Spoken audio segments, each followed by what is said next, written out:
Good morning student. मैं last video के अंदर हमने किया था कि लास्ट वीडियो में हमने नोबल गैस किया था, नोबल गैस का एटॉमिक साइज किया था कि सबसे ज़्यादा साइज होता है नोबल गैस का। ठीक है, लेफ्ट टू राइट साइज वैसे तो डिक्रीज होता है, बट नोबल गैस का क्या होता है, सबसे ज़्यादा साइज होता है। ठीक है,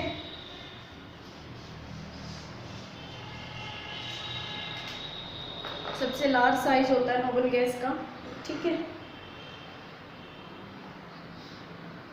लेकिन वंडरवाल गैस इक्वेशन के अंदर हमने यहाँ पर वंडरवाल फोर्स होते हैं नोबल गैस के अंदर, मोनो एटॉमिकली एग्जिस्ट करते हैं।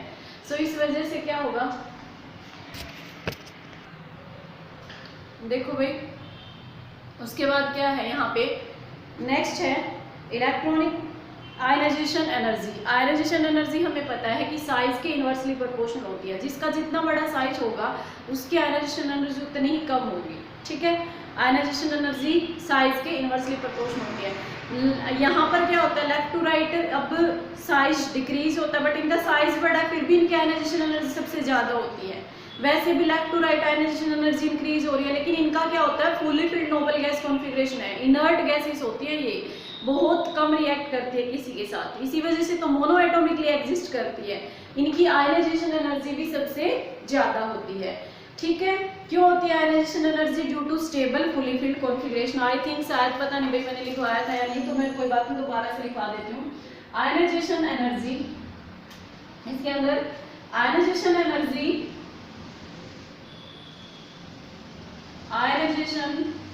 Energy of noble gas, ionization energy of noble gas are highest in their respective period, in their respective period, सबसे ज्यादा होती है इनकी। क्यों होती है? Due to stable fully filled configuration. ठीक है, फुली फिल्ड कॉन्फ़िगरेशन की वजह से इनकी आयनाइजेशन एनर्जी क्या होती है, सबसे ज्यादा होती है। Next is electron gain enthalpy.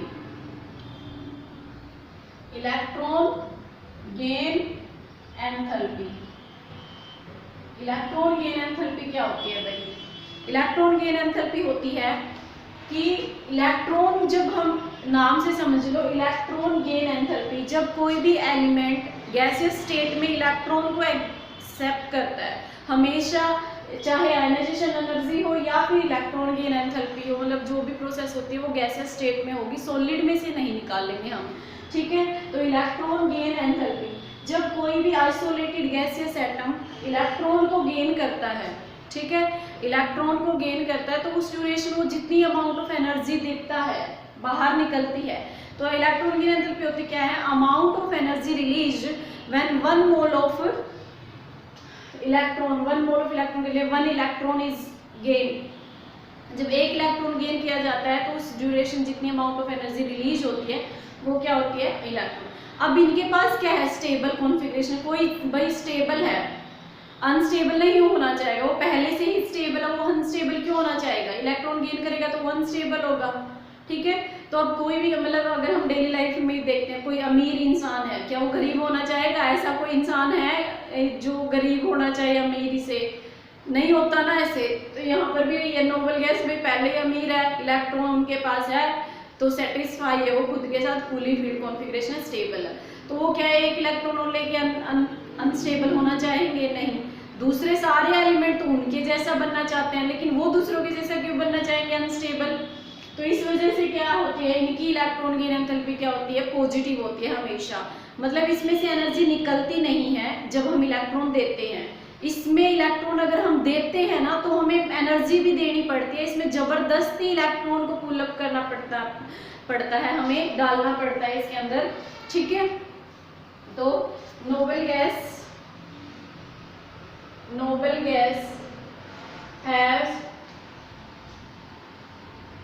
fully filled configuration fully filled subcell, ठीक है।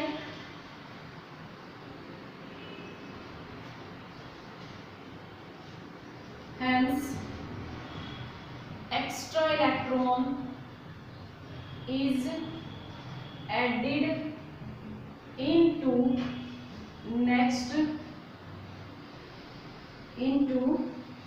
next higher cell। उस सेल में तो आएगा नहीं, वो नेक्स्ट इलेक्ट्रॉन जो डालेंगे वो हायर सेल में ही डालेंगे हम, ठीक है। तो हायर सेल के अंदर सो एनर्जी इज सप्लाइड, मतलब हमें इसमें एनर्जी देनी पड़ती है। Energy is supplied to add an electron in higher cell, ठीक है। सेल दूसरी सेल के अंदर इलेक्ट्रॉन ऐड करने के लिए सेल हमें, so hence electron gain enthalpy is always positive for noble gas, ठीक है। As we move down the group, ठीक है, ये तो पता है कि भाई पॉजिटिव होगी सभी की सभी। अब बात कर रहे हैं हम कि जब ये डाउन द ग्रुप मूव करती है, ठीक है, जब यहाँ पे डाउन द ग्रुप मूव करेंगे तो ionization electron gain enthalpy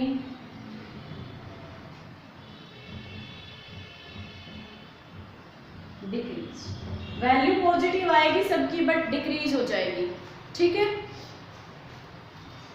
decrease. Next is melting point and boiling point. अब ये गैसियस स्टेट में है, ठीक है, पहले ही गैसियस स्टेट में एग्जिस्ट कर रहे हैं, तो मेल्टिंग और बॉइलिंग पॉइंट क्या होगा इनका, लो होगा। अगर सॉलिड में होते, हार्ड होते तो मेल्टिंग बॉइलिंग पॉइंट ज़्यादा होता, बट ये तो पहले ही गैसियस स्टेट में एग्जिस्ट करते हैं, सो इस वजह से ये क्या होता है, they know melting point and boiling point of noble gases are very low,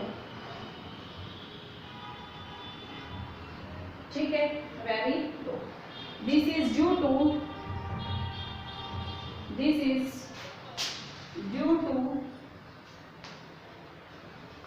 week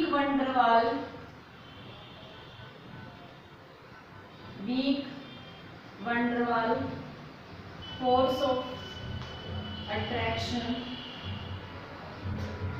are present. इसके अंदर और कोई फोर्स नहीं होता है भाई, कौन से फोर्स होते हैं, weak van der Waal force of present होते हैं। Melting point and boiling point increase down the group. Down the group क्या होगा, इंक्रीज होगा, because mass of noble gas increase, mass of noble gas increase हो जाती है, ठीक है, नोबल गैसेस आएगा यहाँ पे, noble gases increase and van der Waals force increase, ठीक है। वंडरवाल फोर्स भी क्या हो रहे हैं, इंक्रीज हो रहे हैं। तो यहाँ पर साथ में, क्योंकि वंडरवाल फोर्स क्या होते हैं भाई, मास के ऊपर डिपेंड करते हैं, जितना ज़्यादा मास होगा उतने ही ज़्यादा वंडरवाल फोर्स होंगे, ठीक है। तो यहाँ पर हमने किया है, सबसे पहले किया है हमने आयनाइजेशन एनर्जी। आयनाइजेशन एनर्जी क्या होती है, सबसे ज़्यादा होती है स्टेबल फुली फिल्ड कॉन्फ़िगरेशन की वजह से। Electron gain enthalpy noble gas का क्या होता है, फुली फिल्ड कॉन्फ़िगरेशन होता है, तो इस वजह से उसमें जो एक्स्ट्रा इलेक्ट्रॉन अगर हम पुटअप करते हैं, डालते हैं, तो वो नेक्स्ट वाली सेल के अंदर डलेगा, क्योंकि उसके अंदर तो है ही नहीं, ठीक है। तो एक्स्ट्रा इलेक्ट्रॉन नेक्स्ट सेल में जाएगा, और इनकी जो नोबल गैस की इलेक्ट्रॉन गेन एंथैल्पी वो क्या होगी, हमेशा पॉजिटिव वैल्यू आएगी, पॉजिटिव होगी, और डाउन द ग्रुप क्या होगी, डिक्रीज होगी, ठीक है। Next is boiling point and melting point. ये गैसियस स्टेट में ही एग्जिस्ट करते हैं तो इनका मेल्टिंग पॉइंट और बॉइलिंग पॉइंट क्या होता है, कम होता है। लेकिन जब हम डाउन द ग्रुप मूव करते हैं तो मेल्टिंग पॉइंट और बॉइलिंग पॉइंट क्या होता है, इंक्रीज होता है, बिकॉज मास इंक्रीज हो रहा है। नेक्स्ट है इसके अंदर ईज ऑफ लिक्विफिकेशन। गैसेस है भाई, अगर हम गैसेस को क्या करेंगे, इनको प्रेशर अप्लाई कर देंगे इसके ऊपर, गैस के ऊपर, तो वो लिक्विफाइड हो जाएगी। अब ये है कि कौन सा इजीली लिक्विफाई होगी और कौन सी गैस इजीली लिक्विफाई नहीं होगी। ठीक है, कौन सी इजीली लिक्विफाई होगी और कौन सी इजीली लिक्विफाई नहीं होगी। Next is ease of liquefaction. Ease of liquefaction, ठीक है। ये ease of liquefaction it is depend on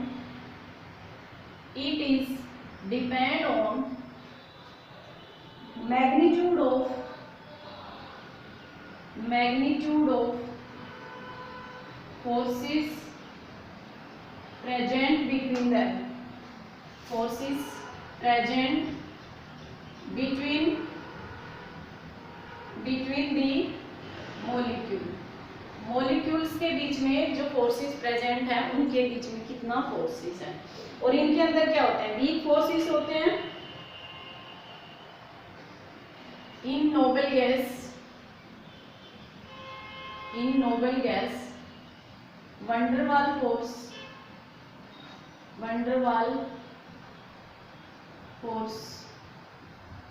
forces are present,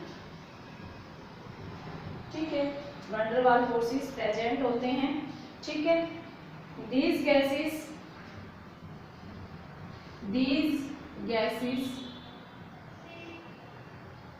cannot easily liquefy, ठीक है, ये गैसेस इजीली लिक्विफाइड नहीं होती हैं। एंड जब हम डाउन द ग्रुप मूव करते हैं, as down the group mass increase होता है, mass increase, then magnitude of van der Waals force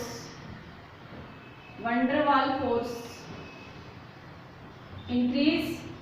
अब फोर्सेस का मैग्नीट्यूड भी इंक्रीज होगा और जितने ज्यादा फोर्स होते हैं उतना ही ज्यादा क्या होता है, गैसेस ज्यादा टेम्परेचर के ऊपर लिक्विफाई होती है, ठीक है।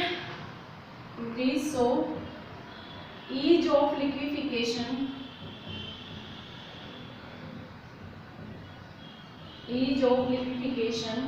also increase from helium to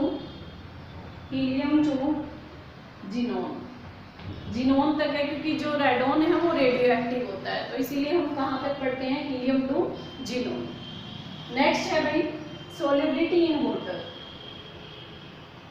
solubility in water, water के अंदर ये soluble हो गई है क्या नहीं।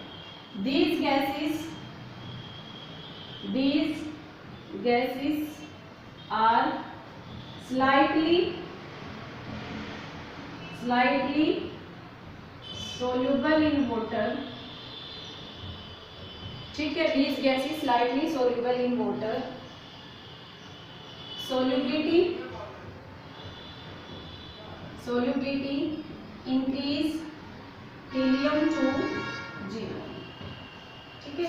solubility क्या होती है, इंक्रीज होती है helium to 0, because this is due to, अब देखो भाई इसमें क्या होता है, वाटर एक पोलर मॉलिक्यूल है, वाटर क्या है, एक पोलर मॉलिक्यूल है, और ये कैसा होता है, नॉन पोलर। तो पोलर इसके अंदर कौन सा होगा, पोलर इंड्यूस पोलर, मतलब यहाँ पर डाइपोल इंड्यूस डाइपोल फोर्स होंगे, ठीक है। Because in this is due to in which dipole induce, because water क्या है, डाइपोल है, dipole induced van der Waals force की टाइप है dipole induced dipole forces are present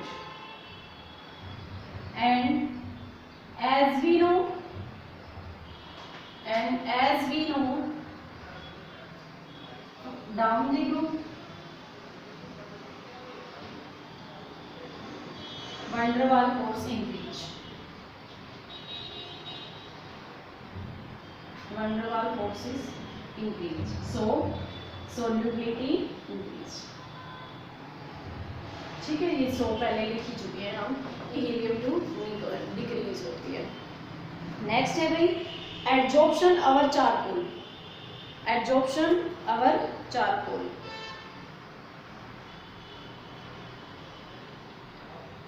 adsorption हम कर चुके हैं भाई 5th चैप्टर के अंदर, एडजॉर्प्शन अवर चारकोल। तो ये गैसेस क्या होती हैं, चारकोल के ऊपर इजीली एडजॉर्ब होती हैं, एक्सेप्ट हीलियम, हीलियम को छोड़कर ऑल नोबल गैसेस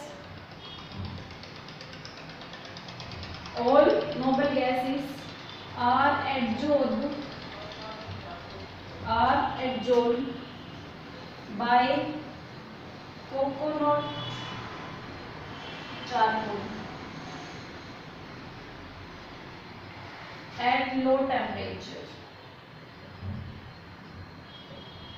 ठीक है, सारी की सारी गैसेस क्या होते हैं, ये तो भी ये हमने भाई फिजिकल प्रॉपर्टी इनकी कर ली है हमने, इन गैसेस की सारी ये फिजिकल प्रॉपर्टी हमारी हो गई है। सबसे पहले था इसके अंदर एटॉमिक रेडियस, फिर आयनाइजेशन एनर्जी, फिर इलेक्ट्रॉन गेन एंथैल्पी, फिर हमने मेल्टिंग एंड बॉइलिंग पॉइंट, फिर ease of liquefaction, solubility in water and absorption. तो ये हमारा चैप्टर का नोबल गैसेस की फिजिकल प्रॉपर्टी कंप्लीट हो गई है।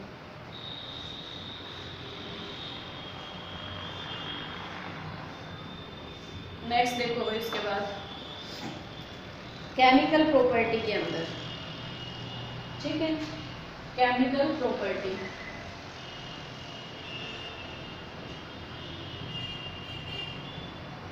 केमिकली तो ये रिएक्ट करती नहीं है भाई, ठीक है, तो यहाँ पर लिख सकते हैं हम due to high ionization energy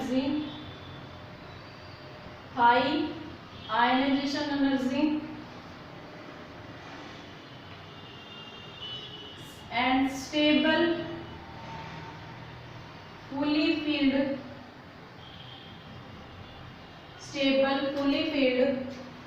NS2NP6 electronic configuration, comma लगाते हैं यहाँ पे, इलेक्ट्रॉनिक कॉन्फ़िगरेशन, ठीक है, electronic configuration and positive electron gain enthalpy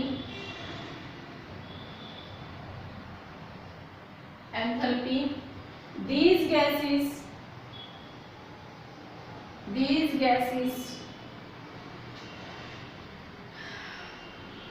does not react with any element, ठीक है। तो ये केमिकली कैसी होती है, सो these are chemically inert, chemically कैसी होती है, इनर्ट होती है, रिएक्शन नहीं करती, इनर्ट होती है ये। अच्छा भाई, इसके लिए कहानी सुनाते हैं तुम्हें। एक बार क्या था, मतलब अच्छा पहले कंपाउंड ही नहीं बनते थे, नोबल गैस किसी के साथ रिएक्शन ही नहीं करती थी, ठीक है। तो सबसे पहले 1962 के अंदर नेल बार्टलेट एक साइंटिस्ट है, सबसे पहले नेल बार्टलेट नाम है उनका, नेल बार्टलेट, यही है स्पेलिंग, हाँ यही है नेल बार्टलेट, ये साइंटिस्ट थे। इससे पहले कोई भी कंपाउंड नहीं बनता था। नेल बार्टलेट साइंटिस्ट अपनी रिसर्च कर रहे थे भाई, उस टाइम पे आयनाइजेशन एनर्जी के बारे में स्टडी कर रहे थे। इन्होंने देखा कि इनके एक फ्रेंड थे, वो टीचर थे, वो अपने स्टूडेंट को आयनाइजेशन एनर्जी के बारे में पढ़ा रहे थे। आयनाइजेशन एनर्जी के बारे में पढ़ा रहे थे, वो ऑक्सीजन की आयनाइजेशन एनर्जी की बात कर रहे थे। ऑक्सीजन की जब उन्होंने आयनाइजेशन एनर्जी देखी तो नील बार्टलेट के वहीं पर बैठे बैठे माइंड में आया कि जिनोन की आयनाइजेशन एनर्जी और ऑक्सीजन की second ionization energy nearly comparable है। उसने देखा, जब वो बता रहे थे कि ऑक्सीजन की आयनाइजेशन एनर्जी इतनी है, ये है, तो उसने देखा कि जिनोन की भी तो आयनाइजेशन एनर्जी इतनी है। अगर ऑक्सीजन कंपाउंड बना सकता है +2 ऑक्सीडेशन -2 ऑक्सीडेशन स्टेट के अंदर, इलेक्ट्रॉन लेगा तो माइनस ही आएगा, इलेक्ट्रॉन देगा तो पॉजिटिव। अगर ऑक्सीजन +2 के अंदर भी कंपाउंड बना सकता है तो जिनोन कंपाउंड क्यों नहीं बना सकता? इतनी एनर्जी देकर हम जिनोन के कंपाउंड भी बना सकते हैं। तो वो अपने घर पहुंचे और उन्होंने अपने घर जाकर इतनी एनर्जी दी जिनोन को और इतनी एनर्जी प्रोवाइड की जिनोन के, और बहुत नंबर ऑफ कंपाउंड बन गए जिनोन के। ऑक्सीजन के साथ बने जिनोन ऑक्साइड और जिनोन ऑक्सीफ्लोराइड और जिनोन फ्लोराइड, 3 तरह के कंपाउंड हम स्टडी करते हैं। जिनोन फ्लोराइड जिसमें XeF2, XeF4, XeF6 3 compound. Xenon oxyfluoride XeOF2, oxygen और फ्लोरीन दोनों होते हैं।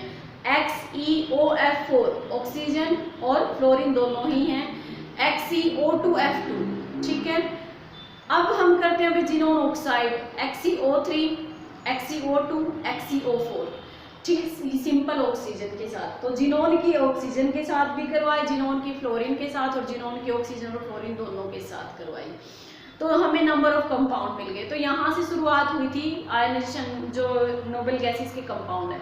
सिर्फ जिनोन और क्रिप्टोन के ही कंपाउंड बनते हैं भाई, जो ये बाकी और गैसेस है हीलियम, आर्गन, रेडोन, इनके तो अभी भी नहीं बन रहे हैं। अभी क्रिप्टोन के बना रहे हैं कंपाउंड, जिनोन और कंपाउंड क्रिप्टोन के ही नोन है अभी, ठीक है। और जो रेडोन है वो तो रेडियो एक्टिव में ही आ जाता है, बट हीलियम और आर्गन के अभी तक कोई कंपाउंड डिस्कवर नहीं हुए हैं। तो ये बात है। इसके अंदर ये पूछ भी लेते हैं कि कहाँ से ये आइडिया कैसे आया था, मतलब कैसे इसकी हुआ था। एक बार ये 2 नंबर में पूछा हुआ है, हरियाणा बोर्ड में पूछ लेते हैं कि नील बार्टलेट मतलब ऑक्सीजन की आयनाइजेशन मतलब कैसे उनके दिमाग में आया था ये। तो हम इसके अंदर लिखेंगे भाई इन 1962, वो ये तो उन्होंने अपने पेपर में लिखा था कि मैं ऐसे ऐसे अपने दोस्त के साथ गया हुआ था भाई, वो ये यहाँ पर नहीं लिखवाऊंगी मैं कि वो अपने दोस्त के पास गए थे, उनका दोस्त टीचर था और उन्होंने वहाँ पे उनके दिमाग में ऐसे ऐसे आइडिया आया, ऐसी बातें नहीं। यहाँ पर हम बताएंगे सिर्फ कि उन्होंने कैसे रिएक्शन करवाई थी। ओके, तो इन 1962 नील बार्टलेट, साइंटिस्ट हैं कौन से? नील बार्टलेट, ऑब्जर्व, उन्होंने देखा PTF6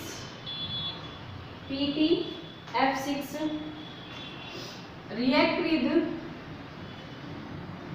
O2, ऑक्सीजन के साथ रिएक्ट करके form O2 positive PTF6 negative, ये कंपाउंड बना लेती है, ठीक है। तो यहाँ पर O2 फिर PTF6, ये पावर जो PTF6 है पावरफुल ऑक्सीडाइजिंग एजेंट होता है भाई, मतलब दूसरों को ऑक्सीडाइज करता है। और दूसरों को ऑक्सीडाइज करने का मतलब क्या है कि दूसरों में से इलेक्ट्रॉन निकालता है बाहर, इलेक्ट्रॉन लेता है ये, ठीक है। तो पावरफुल ऑक्सीडाइजिंग एजेंट है, ये इलेक्ट्रॉन को गेन करता है स्ट्रॉन्गली, तो इसी वजह से since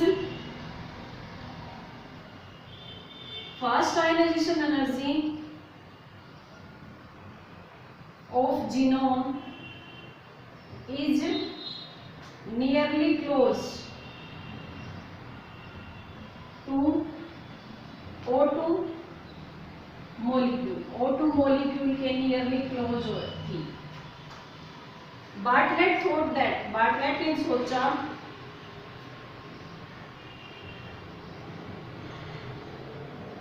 thought that PTF6 also oxidized xenon to xenon positive. अगर ये इसको ऑक्सीडाइज कर रहा है तो ये जिनोन को भी कर देगा क्योंकि एनर्जी कंपेरेबल है, ठीक है। एंड thus when जिनोन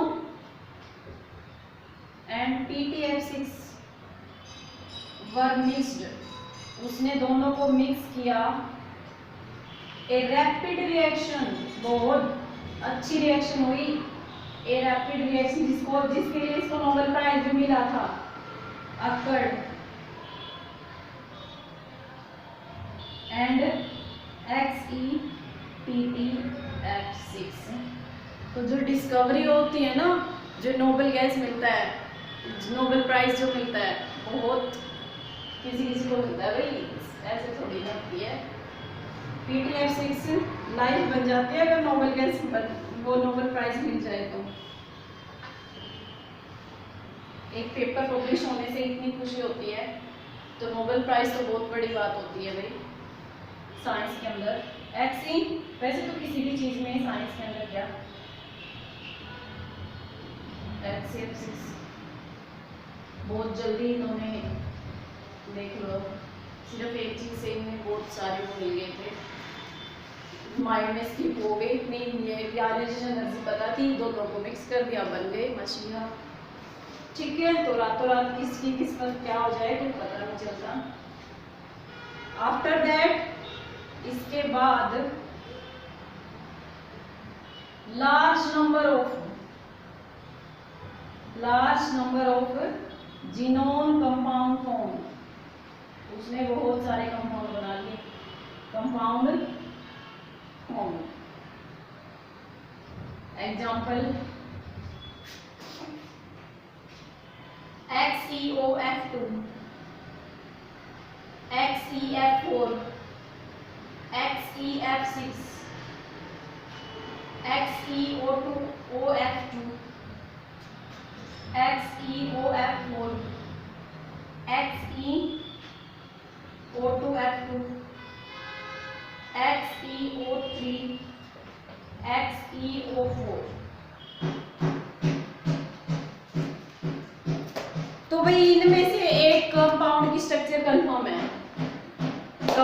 जितने भी मैंने लिखे हैं इनमें से एक स्ट्रक्चर पक्का आती है पेपर के अंदर। जिनोन की 2 लगा लो, हर एक सेट में आएगी, और हर एक सेट में, मतलब पहले किसी के लिए मैं ये कहती हूँ कि भाई किसी भी सेट में आ सकता है, लेकिन इनके लिए मैं ये कह रही हूँ हर एक सेट के अंदर आएगी, ठीक है, जिनोन की स्ट्रक्चर्स। तो यहाँ पर सबसे पहले सारी की सारी सेम है, मैं एक बनाऊंगी इसकी जिनोन की सिर्फ फ्लोरीन के साथ होगी, एक तो उसमें से बनाऊंगी, तो ये सिमिलर है, ये वाली और ये तीनों सिमिलर होंगी। सिर्फ अनपेड इलेक्ट्रॉन इसमें 2 करने हैं, इसमें 4 करने हैं, इसमें 6 करने हैं, ठीक है। ये वाली सिमिलर है तीनों, इसमें अनपेड इलेक्ट्रॉन अलग अलग करने हैं, इसमें 2 तो फ्लोरीन की वजह से अनपेड होंगे और 2 ऑक्सीजन की वजह से, 1 ऑक्सीजन है ना तो 2 इसकी वजह से होंगे, ठीक है। और इसमें 4 और 2 इसकी वजह से 6, इसमें 2 ऑक्सीजन है तो 4 ऑक्सीजन की वजह से और 2 इसकी वजह से 6 इलेक्ट्रॉन इसमें अनपेड होंगे। एक यहाँ पे XeO3 इनके अंदर, इसमें ऑक्सीजन की वजह से 1 की वजह से 3 होते हैं, 2 होते हैं तो 3 की वजह से कितने हो गए, 6 इलेक्ट्रॉन अनपेड।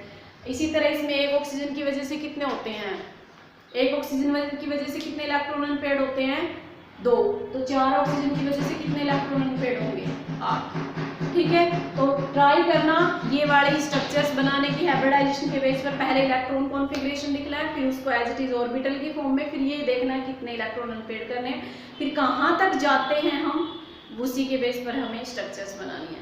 अब ये स्ट्रक्चर्स हम कल बनाएंगे, सारी की सारी तीनों की तीनों एक टाइप बना देंगे तीनों की, ठीक है। मोस्ट इम्पोर्टेंट है स्ट्रक्चर।